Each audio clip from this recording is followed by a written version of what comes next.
Jaun Andreok, kaixo, eta ongi etorri guztioi, aurten hemen Gabon Zaharretako feria honen baitan, badakizue eguna goizetik hasita dagoela hemen Elgoibarren, eta plaza ikusi besterik ez da, herria bera nola jendez beterik dagoen, kanpotik etorritako jendetza ugari daukagu, eta gaur hemen feria azoka oso dotorea egiten ari da urteroko moduan, eta orain une honetan hementxe gaude Elgoibarko udaletxeko pleno areta honetan, izan ere, hori dela oso minutu gutxi, gaurko beste zita nagusi bati eman baitzaio hasiera hemen gazta egiekita handia dago jokoan, 5. edizioa du aurtengoa, eta epaimekidea jadanik hasiak dira euren lanean. Aurten, 9 etxek aurkeztu dute, 9 gaztagileek aurkeztu dute beren gazta, dira, hementxe orain hemen giro aparta lehen esaten genuena, sari banaketali edo horreko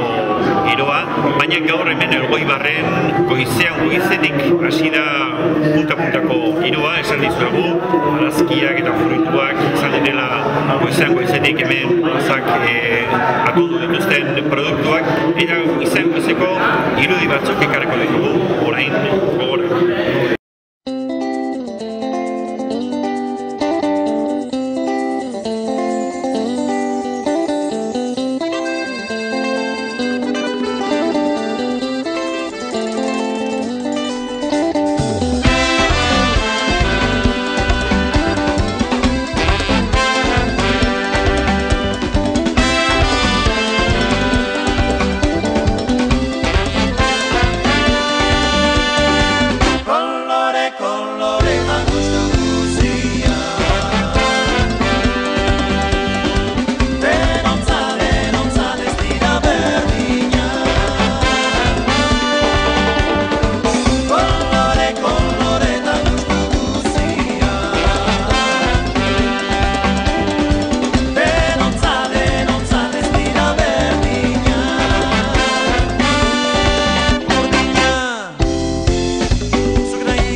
herritarren plana, ingurumena mantenduz beti, ahaztu gabe lehengo zama.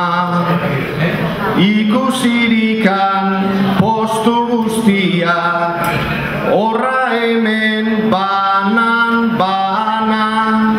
eurek eindako lana eskertu, hori da egin behar dana. Eurek egiten duten lan hori, eskertu da egin behar dana. Bai, herritarrak eta kanpotik etortzen direnak, egoera etortzeko kontua edutzia, hori pozgarria da, ez? Eta horrean, nahiko nuke bai, ongitorri eman kanpotik gerturatu direnei, ez bakarrik ikuslei, baizik parte hartuaren bai, eta danen artean ia lortzen duen esan egoeraren bakarrik, baizik Donostin eta beste provintziko gainontzeko herrietan, feria mota honi indarra eman eta eskate seriotasun puntu bate bai, horrek horiaren kalitateekin badatorrelako. Baina uste, nik uste etapa gaudena nahiko gara konfliktatuan eta esakarea hori bai. Baina beste aldatetik baita ere positibo gustatzen izatea eta iruditzen zain gara txapanak ere pasatzea daudela, ebendikan aurrera guztion laguntzakin aurrera gehiago da, baita ere. Zorionak, iaz horigatik berezia jasuzuten Olatxo Basarikoen Uolde kaltetutako baserritako bat izan zen, euren eskerra adirazi nahi izan ziren udalak, eta aurten eurak izan dira lehendabiziko saria hori medio hementxe da. Zorionak esan doz, errotezu da, 30 urtez hementxe ergoidako feria honetan barnean hartzen aritu dizuna. Atalean, Mutrikuko Sagarmina Antonio Iparragirre mesedez datorrela, hementxe bere ordezkaria. Zorionak, erratezuela zuen ere, Mutrikuko Sagarmina basaria zuetuen ataleko irabaztea. Txikiak ere hementxe kasta aurrera dijoala Sagarmina maiorixe urte luzendako etorkizuna bada Mutriko aldea. Hori gabe, zorionak, Armaiza Goiko Basariko Tomas Rodriga Benetxea, mendiako bekien zaindu dinuen baserien zorionak, Iberota Erreguta Orduko egin, Ricardo Remiro Eudone Arra, bera, hortze, txapela, irabazlearen txapela, hortze, irabazlearen garaikora, sailburuaren eskutik jasoduena, eta Karamuaren eskutik ere dirusaria. Lefondizuela, Ricardo Remiro, bera, 2012 urteko gazta txapelduna.